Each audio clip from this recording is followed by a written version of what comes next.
बीड जिल्ह्याच्या शिरूर कासार ह्या तालुक्यामधून काही ऊसतोड कामगार खरं तर सातारा या ठिकाणी चाललेत. मध्यरात्री खरं तर प्रवास वगैरे करतात, ट्रॅक्टरच्या मार्फत वगैरे चाललेले ते, आणि हे त्यांचं ट्रॅक्टर आहे. आणि हे खरं रातोरात हा प्रवास वगैरे चालू आहे. त्यांनी दिवाळी केली नाही केली, बरंचसं बीड जिल्ह्यामध्ये नुकसान वगैरे झालेलं आहे. आणि खरं तर त्यांनी दिवाळी वगैरे केली की नाही साजरी, शासनाकडून निधी काही भेटले का नाही, सरकारी मदत, आपण त्यांना विचार. काय नाव तुमचं? माझं नाव विष्णू सूळ. बर, कुठं चाललात? काय कारखान्याला चाललो.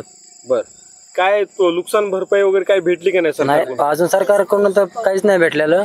पण आता नाही भेटल्यामुळे ऊस तोडायला जावं लागलं ना. किती जण चाललात? काय आम्ही 5 जण आहेत सगळे.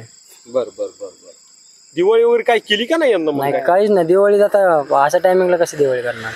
आता शेतात काय नाही, आता इकडे ऊस तोडायला जावं लागतंय. आता ज्यावेळेस कारखाना चालू होईल त्यावेळेस आम्हाला मधनं जावं लागतं ना. ते आमच्यासाठी सण वगैरे काहीच नसते. बर बर. यंदा काय उशिरा वगैरे झालं काय कारखान्याला? काय नाही, यंदा उशीर, यावेळेस लवकर चाललाय. दरवेळेस थोडा उशीर जातो, दिवाळी झाल्यानंतर जातो ना. तर ह्या वर्षी दिवाळीच्या अगोदर चाललाय. काय वाटतं बरं, यंदा बीड जिल्ह्यामध्ये भरपूर काही नुकसान झालं? भरपूर लोकांचे नुकसान झाले. तर काहींचे शेती वाहून गेली, काहींच्या रानात पाणी शिरल्यामुळे सर्व विहिरी बुजल्यात आमच्या. त्यामुळं भरपूर सारं नुकसान झालं. दिवाळीच्या टायमाला आम्ही तुम्हाला काही मदत वगैरे करू म्हटलं होतं, पण अजून झालंच नाही. कशातच काय नुसतं म्हणत होते तुम्हाला काहीतरी मदत करू, थोडीशी सगळ्यांची दिवाळी चांगली साजरी करू, पण अजून तर काहीच नाही आलेलं. आपल्यावर काय सांगताल ताई? खरं तर तुम्ही प्रवास वगैरे चालत राहतात, मग आता काय करावं? आता अंधाराचा आता पोटासाठी. बर बर. मग आता काय इलाज आहे त्याला? दिवाळी वगैरे काय केली का नाही? दिवाळी नाही, काय नाही. आता कायची दिवाळी? आता अंधाराचं जायचं, ऊसचा कारखाना सुरू झाली. बर बर. काय करावं आता? कुठल्या गावचे? खोपटी. खोपटी. बर बर. काय सरकार म्हणलं होतं काय? आता सरकार मस्त म्हणलं, पण काय नाही दिलं त्यांनी. असं का? हा. बर बर बर. सरकारने दिलं तर मग आहे का काय म्हणतोय, पण देतो का नाही. बर बर बर. काय करावं? जायला लागतंय पोटासाठी, त्याला काय इलाज आहे? आता बरं बरं, रात्रीचा प्रवास वगैरे करताना काय भीती वगैरे काय वाटते का? आता वाटत तरी काय करावं? आता वाटते की, आता वाटत नाही तर कसं आहे, पण काय करावं त्याला? गेल्या वर्षी केली होती दिवाळी? गेल्या वर्षी केली. यंदा का नाही केली? आता यंदा काय सारं झालं हे वावर गेले वाहून सारे.